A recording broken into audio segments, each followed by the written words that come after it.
one thing that I want to do this year with every single one of these episodes is to write out kind of like a fresh perspectives, almost just like a blog post or like an article Mhm. for our website, so that people who like reading and kind of get perspectives in a different way. And it also helps me prepare and think about how to communicate things. But literally, like, for what I wrote for this episode, like the first paragraph, I'll just read it out to you. If you're anything like me, each year in December, you get a surge of energy looking forward to the next year. Whether it's a combination of the built up guilt or anxiety that comes from a socially forced period of rest and indulgence, or the over excessive exposure to the new year, new me marketing that communicates the wonderful new opportunities that you have to close the door on your shortcomings from this past year and try again, but this time with the use of their brand new training or diet program or leatherback journal that they're selling. That was like literally the first paragraph in this thing that I wrote. And I think, to communicate that in simple terms, I think it's a combination of two things. Number one, I feel like because there is like this forced period of rest and reflection, and almost just like for people also, if you think about like who is the typical archetype of someone who like sets goals and gets like obsessively aligned and connected with their goals, it's like literally people like you and I, right? It's the random overachievers, right? And the thing is like when you are forced to take a period of rest where like nothing happens, so call it between, let's be honest, like nothing really happens after like December 20th. It's other than like the rush of like the year end stuff to like the end of the year. This is like 7 days. There's like no other period of time where you have 7 days to like force rest, right? And I think as each day and hour goes on where you're forced to rest, there's like this, I feel like internally there's this like guilt that builds up of like, why, like, what are you doing? Like, why are you not being productive? So in that time, what people do instead is like, okay, instead of being productive, I'm going to think about how I'm going to be productive next year, when you're forced this time to rest. And then on top of that, that is like accentuated and exaggerated by all the marketing and the communication that is basically punched out to you around, this is your opportunity to finally hit that goal that you've, come short on for the last few years. But that's my little rant on basically this time of year. Whereas in reality, you could just start your goals on like December 15th or start them at any day. But the fresh start effect, that's the actual scientific term. I don't know if it's a scientific term, but it's the actual hypothesis that happens. But anyways, what my process, okay, on how I set goals, I will preface this by saying that a lot of the stuff that we come across out there, whether it's blogs, books, YouTube videos, all the resources out there, I feel like it's about the science of how to achieve goals, right? Whereas I have very seldom like come across, I shouldn't say very seldom. I have it's been way less often that I've come across a like collection of resources on helping you choose the right goals to set, right? And I think like personally, this is something that I've struggled with, especially over the course of the past, call it half a decade post, call it graduation, where you're kind of left to your own, to fend for yourself, right? Like you're kind of left to like basically figure out your own way forward. And if you're, the average typical overachiever, like you and I, you like to set goals. But that being said, you're kind of left to your own devices to set your own goals. And oftentimes there's no like simple blueprint on choosing the right goals, right? Other than like, oh, where do you want to be? Which that also is defined by so much of what you see externally. So I would say that the art of accomplishing New Year's resolutions is probably just as important as the science on actually accomplishing the New Year's resolutions. The art of setting New Year's resolutions. Yeah. I love it. That's a really good call out, because like if you set goals that just aren't achievable or they aren't ambitious, like if you choose the wrong goals, you don't even get motivation to go after them.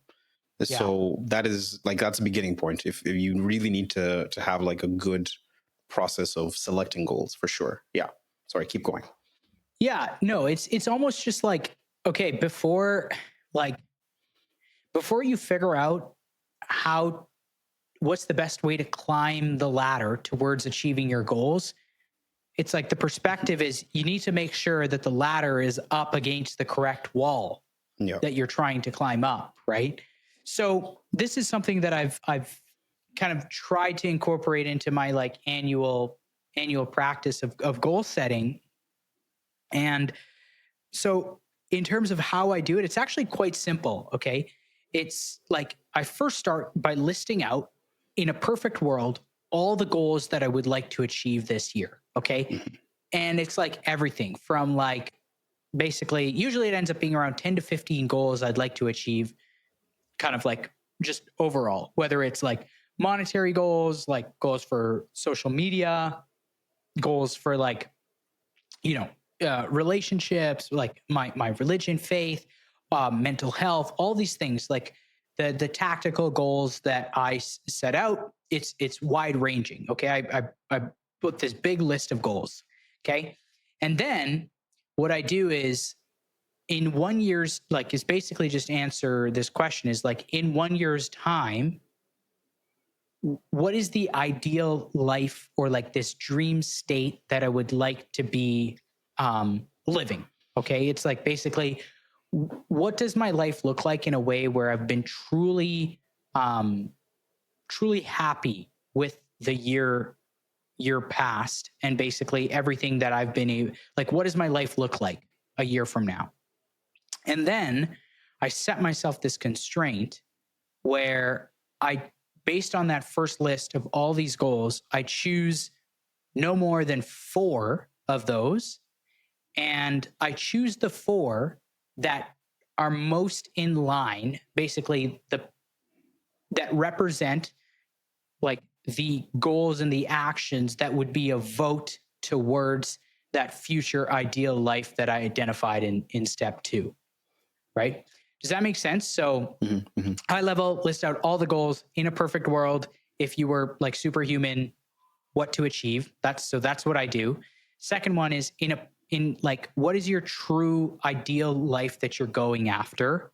Okay. And then step 3 is, what are the no more than 4 goals that are basically votes towards, like, if you achieve those goals, would be, positive votes towards that ideal life actually becoming a reality. I love that. Yeah. Because I think I've also seen that so much of this goal setting exercise, like a really easy way to motivate it, is that visualization exercise. It's in seeing what will actually like the lifestyle, I guess, at the end, and not just, having this list of items on a to-do list. Like, it really brings it down to reality, which is fantastic, I think. Yeah, absolutely. I mean, and keep in mind, this process is not my own. I actually got this. Have you heard of the book, The Essentialist? Or not The Essentialist, no. Essentialism. Yes, I have heard of Essentialism, yes. Okay. But I haven't read it. Okay, so yeah, it's a great book. I'll be honest, when I first read it, when it first came out, like many years back, I basically just chalked it up. I basically read like probably 3 chapters. And I'm like, this is just like a whatever, random, like, this is just another self-development book that, could be summed up in a blog post. And I basically just chucked it aside. But I recently listened to a podcast where Greg McKeown, the author, was just talking. And the perspectives that he was talking about in the podcast was like, oh, this is really good. And it went back to, like, I went back and I picked up the book again, and I read through the entire book this time. And it was really valuable, because when I first read it, what I realized was like, okay, I was in a state back then of like, just like getting going. Whereas the idea of essentialism is just like this disciplined pursuit of less. And the difference between an essentialist and a non-essentialist is like a non-essentialist is basically like, how can I achieve more? How can I continue do more of the things that, opportunities that are in front of me? Whereas an essentialist chooses like, how can I go deeper on the few things that actually make me want to, um, work towards like that ideal life, right? So, the perspective around, okay, like goal setting is how do I choose the actual essential goals that'll get me towards a life that I truly and deeply want, right? How do I identify which like wall do I actually want to be climbing up, right? So anyways, he basically, that's the communication in this book is, it focuses on helping individuals achieve more by doing less and kind of like decluttering your life and focusing on what truly matters and kind of that whole jam. But